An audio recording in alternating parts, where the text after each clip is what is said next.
सतपुड़ा की पहाड़ियों से घिरे मध्य प्रदेश के अमला को मध्य प्रदेश का शिमला भी कहा जाता है। 5 जुलाई 2022 की सुबह अमला पुलिस स्टेशन के टीआई संतोष 15 पुराने केस की फाइल को देख रहे थे। तभी केबिन के बाहर से आई आवाज ने उनका ध्यान फाइल से हटा दिया। साहब, क्या मैं अंदर आ सकती हूं?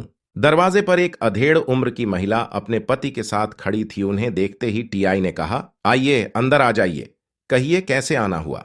साहब, मेरा नाम लता कांचेवार है। मेरे पति इस दुनिया में नहीं हैं। मेरा बेटा मानसिक रूप से बीमार है। हम लोग अमला नगर परिषद के वार्ड नंबर 10 में रहते हैं। मेरी 19 साल की बेटी मुस्कान 3 जुलाई की सुबह बाजार से जरूरी सामान लेने के लिए घर से निकली थी, मगर अभी तक घर नहीं लौटी है। यह कहते हुए लता फफक कर रो पड़ी। टीआई ने उसे ढांढस बंधाते हुए कहा, आप चिंता मत कीजिए, पुलिस आपकी हर संभव मदद करेगी। मुस्कान का हुलिया बताइए, और अगर उसकी कोई फोटो हो तो मुझे दे दीजिए। पुलिस उसे जल्द ही खोज निकालेगी साहब। मुस्कान के हाथ पर 3 स्टार वाला एक टैटू बना हुआ है और उसके बाल सुनहरे हैं, और ये रही उसकी फोटो। लता ने अपनी बेटी की फोटो पर्स से निकालते हुए कहा। टीआई संतोष 15 ने फोटो पर नजर डाली तो सुनहरे बालों की खूबसूरत नाकनक्श की मुस्कान को देख कर समझ गए कि उम्र के इस मोड़ पर अक्सर लड़के लड़कियों के कदम फिसल ही जाते हैं।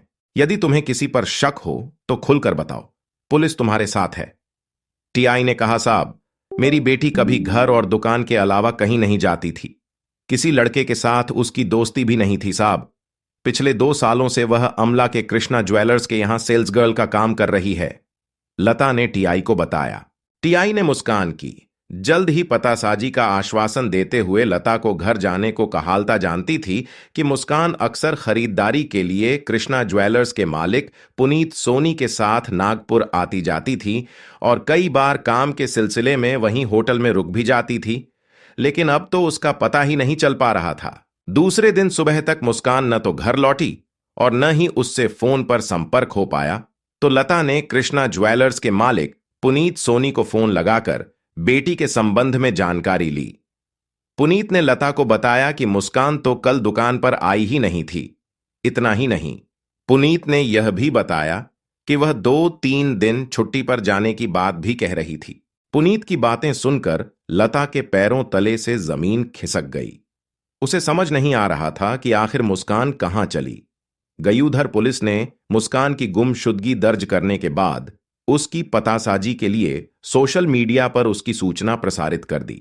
इसके अलावा विभिन्न थानों में भी उसकी फोटो भेज दी, मगर मुस्कान के बारे में कोई भी सुराग पुलिस के हाथ नहीं लगा। अमला शहर की सीमा महाराष्ट्र और छत्तीसगढ़ से भी लगी हुई है।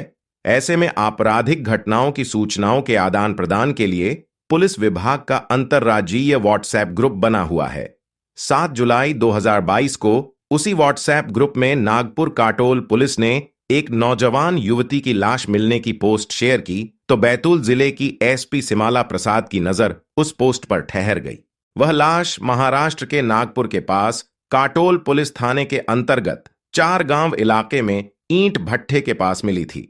वह पीले रंग की टी शर्ट पहने थी जिस पर अंग्रेजी में लव लिखा हुआ था। उसके हाथ पर 3 स्टार का टैटू बना हुआ था। युवती के सिर पर हमले की वजह से चेहरे की पहचान आसानी से नहीं हो पा रही थी। एसपी ने यह पोस्ट अमला पुलिस के सोशल मीडिया अकाउंट पर शेयर की तो अमला पुलिस थाने के टीआई संतोष 15 ने फोटो को गौर से देखा। मुस्कान की मां लता ने उन्हें जो फोटो दिया था उससे उसकी कदकाठी काफी मेल खा रही थी। टीआई ने मुस्कान की मां लता को थाने बुलाकर वह फोटो दिखाई तो उसके होश उड़ गए। पीली टी शर्ट और हाथ पर बने टैटू को देखकर वह जोर से चीखी, मेरी बेटी कहां है और उसका यह हाल किसने कर दिया? इसके बाद पुलिस लता को लेकर नागपुर के काटोल पहुंच गई। काटोल पुलिस थाने के टीआई महादेव आचरेकर ने लता को युवती की लाश के कपड़े, अंगूठी और मोबाइल फोन दिखाया तो उसने बताया कि ये सब उसकी बेटी मुस्कान के हैं। महाराष्ट्र के किसी भी थाने में इस तरह के हुलिये वाली किसी लड़की की गुमशुदगी दर्ज नहीं थी।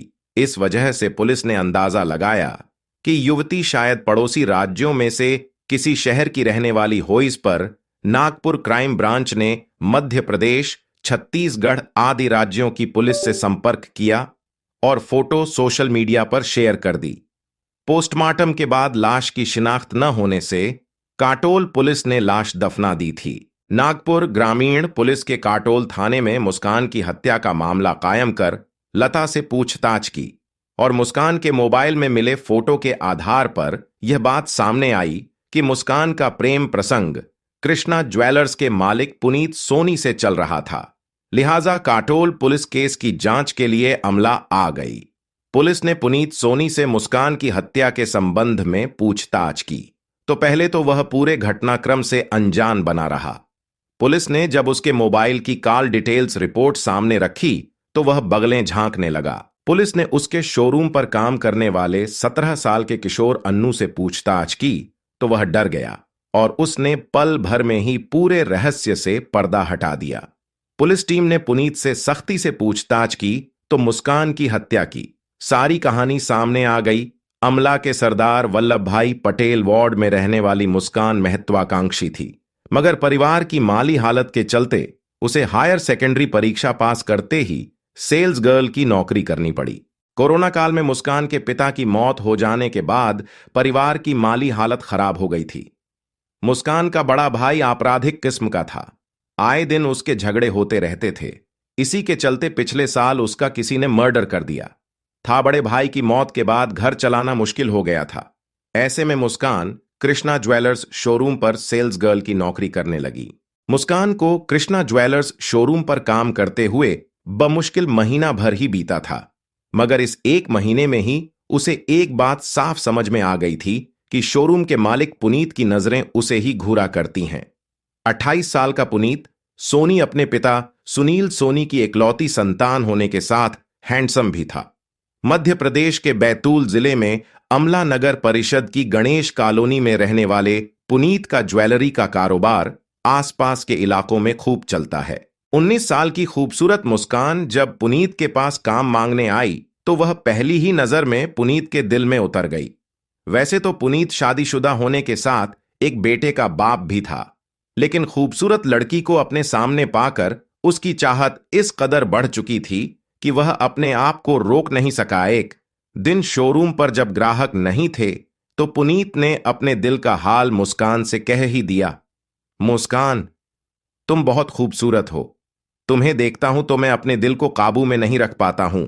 कम उम्र में घर परिवार के खर्च की जिम्मेदारी संभालने वाली मुस्कान भी उसके प्यार के इजहार को नकार न सकी। ज्वेलरी शोरूम पर ही उनका प्यार परवान चढ़ने लगा। पुनीत मुस्कान की हर ख्वाहिश और जरूरतों का ख्याल रखने लगा। पुनीत मुस्कान को अपने प्यार के जाल में फंसा चुका था। वह आए दिन मुस्कान को तरह तरह के गिफ्ट की पेशकश करता था। दुकान में 17 साल का एक लड़का अन्नू, परिवर्तित नाम, भी काम करता था। पुनीत और मुस्कान के बीच मीडिएटर का काम अन्नू करता था। पुनीत मुस्कान के साथ संबंध बनाने को उतावला हो रहा था, मगर मुस्कान अपने माता पिता के डर से इसके लिए राजी नहीं थी। पिछले साल दीपावली के पहले की बात है। एक दिन मौका पाकर पुनीत मुस्कान के घर जाकर उसकी मां से बोला, मान जी, दीपावली के बाद सीजन शुरू होने वाला है। ज्वेलरी की खरीदारी के लिए मुस्कान को नागपुर साथ ले जाना है। मुस्कान को ग्राहकों की पसंद नापसंद का खूब अनुभव हो गया है। बेटी की तारीफ सुनकर लता ने यह सोचकर हामी भर दी कि आखिर पुनीत उसका मालिक जो ठहरा, उसके साथ जाने में हर्ज ही क्या है।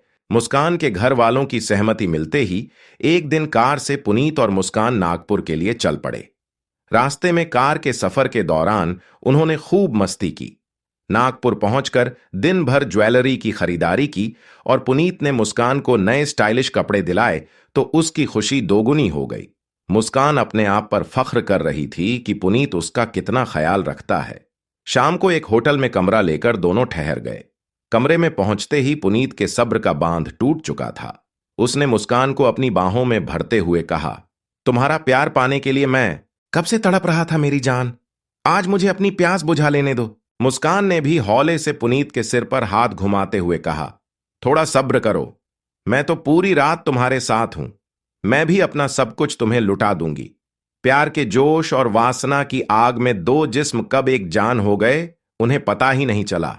रात भर होटल में अपनी हसरतों को पूरा करने के बाद दूसरे दिन सुबह दोनों अमला पहुंच गए। एक बार शुरू हुआ वासना का खेल धीरे धीरे रफ्तार पकड़ चुका था। पुनीत ज्वेलरी की खरीदारी का बहाना बनाकर मुस्कान को अक्सर ही नागपुर और दूसरे शहरों में ले जाने लगा। मुस्कान भी यह बात समझ चुकी थी कि शादीशुदा जिंदगी जीने वाला उसका प्रेमी पुनीत केवल उसके जिस्म से ही खेल रहा था। लिहाजा वह भी पुनीत से अपनी हर जायज नाजायज मांग रखने लगी थी। धीरे धीरे वह पुनीत को ब्लैकमेल भी करने लगी। पुनीत यदि मुस्कान की मांग पूरी करने में आनाकानी करता तो वह उसे बदनाम करने की धमकी देने लगती। देखते ही देखते मुस्कान की लाइफस्टाइल काफी मॉडर्न हो चुकी थी। महंगे कपड़े और मोबाइल का शौक उसके सिर चढ़कर बोल रहा था। बदनामी के डर से मुस्कान की हर डिमांड पूरी करना पुनीत की मजबूरी बन चुकी थी। जून महीने के अंतिम सप्ताह की बात है। रात के करीब 9 बजे जब मुस्कान अपने घर जाने लगी तो उसने पुनीत से कहा, मेरा मोबाइल बार बार हैंग हो जाता है, मुझे एक आईफोन दिला दो। चलो देखते हैं, अभी तो घर निकलो, बाद में बात करते हैं। पुनीत ने उस समय तो बात टालने के मकसद से यह कहकर बात खत्म कर दी थी। धीरे धीरे पुनीत को यह बात समझ आ गई थी कि दुकान की आमदनी का बहुत बड़ा हिस्सा वह मुस्कान पर खर्च कर रहा है। पुनीत यह सोचकर हैरान था कि इसी तरह चलता रहा तो किसी दिन उसका ज्वेलरी का कारोबार ठप्प हो जाएगा। प्रेमिका की आए दिन बढ़ने वाली डिमांड उसकी परेशानी का सबब बन चुकी थी। इस बार 60-70 हजार के आईफोन की डिमांड से पुनीत मन ही मन तिलमिला गया था। उसे अब रात रात भर नींद नहीं आ रही थी। आखिर में पुनीत ने मुस्कान से छुटकारा पाने का कठोर निर्णय ले लिया था। अपनी इस योजना में उसने दुकान पर काम करने वाले नौकर अन्नू को रुपयों का लालच देते हुए शामिल कर लिया था। योजना के मुताबिक पुनीत ने 3 जुलाई की सुबह अचानक मुस्कान को फोन किया। हेलो मुस्कान, जल्दी से तैयार हो जाओ, आईफोन लेने के लिए नागपुर चलना है। मुस्कान आईफोन मिलने की खुशी में पागल हो गई और जल्दी से तैयार होकर घर से बाहर निकलते हुए मां से केवल इतना ही कह पाई, मैं बाजार जा रही हूं, कुछ देर में वापस आती हूं। कुछ ही देर में पुनीत और अन्नू कार लेकर बाजार आ चुके थे।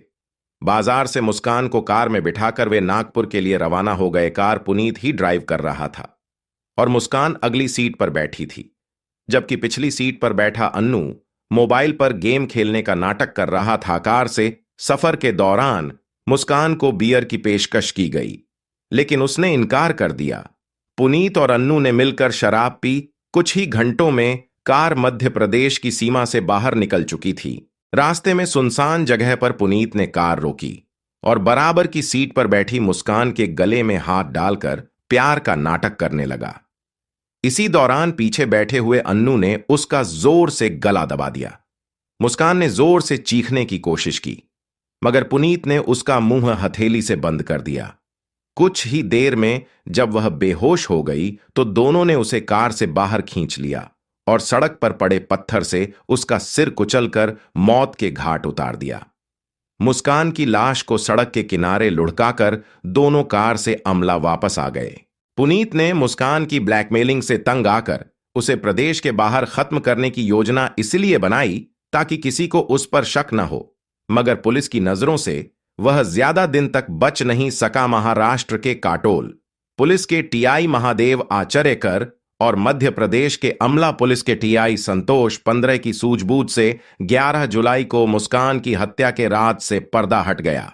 महाराष्ट्र पुलिस ने पुनीत, सोनी और अन्नू को मुस्कान की हत्या के जुर्म में भादमवी की धारा 302 और 201 के तहत दर्ज कर कोर्ट में पेश किया, जहां से पुनीत को नागपुर सेंट्रल जेल और अन्नू को बाल सुधार गृह भेज दिया। तो आज की घटना का एपिसोड यहीं पर समाप्त होता है। पूरा वीडियो देखने के लिए आपका बहुत बहुत धन्यवाद। फिर मिलेंगे एक नए क्राइम के एपिसोड के साथ।